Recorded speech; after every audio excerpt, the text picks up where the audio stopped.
Zac Coleman. During the summer, I had to get my wisdom teeth out, and my brother had gone to the same orthodontist, surgeon, whatever the fuck they're called, and he told me that the nurse that works for the guy was just really bad at giving IVs.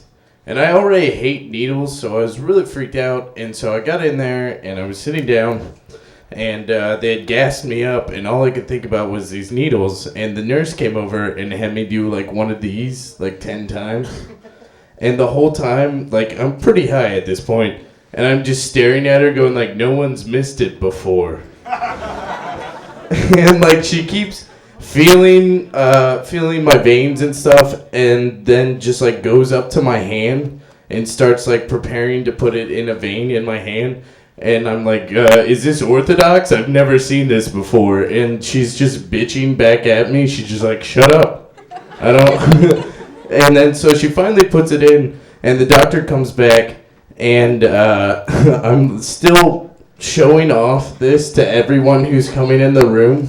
I'm like, have you seen that before? Is that normal?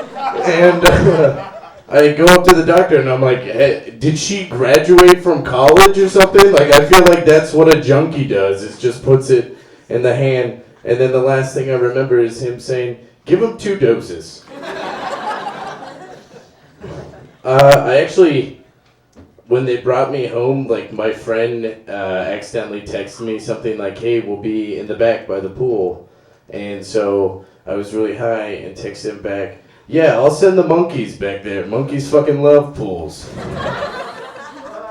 I do a lot of stand-up in Columbus at the Funny Bone, and they have, like, kind of auditions beforehand. And one time there's this guy who came in, and it's at, like, 6:30 on a Tuesday, and he was just hammered.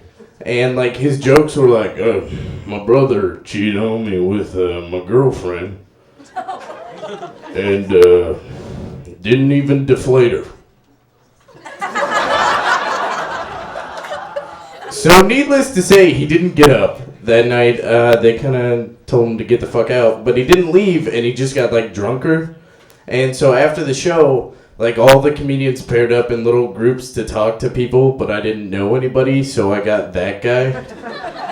And, like, I came over, and he offered me a handshake, so like, I took it, and then tried to pull away, but he wouldn't let go.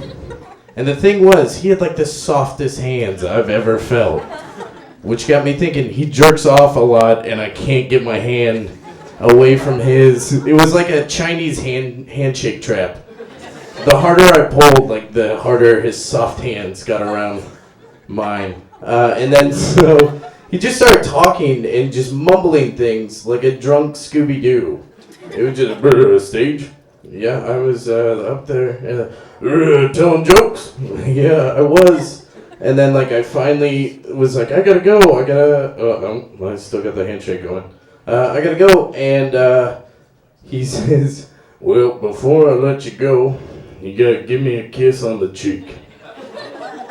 So I did. I mean, if he's got hands that soft, imagine what his face is like. Uh-oh. Well, there's a good thing there's a cap on that. All right. Anyway, back to this.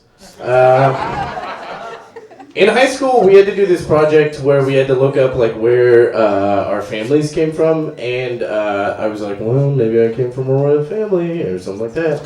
And I did the research. I didn't get back to Europe, but all I found was, like, heart disease and diabetes. Like, that's it. If I did come from a royal family, it's just a big kingdom of fat asses. And their crest is like an insulin pump and a pig's heart.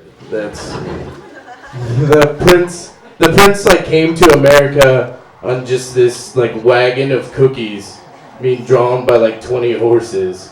To America! Alright, thank you very much, guys. I'm Zac Coleman.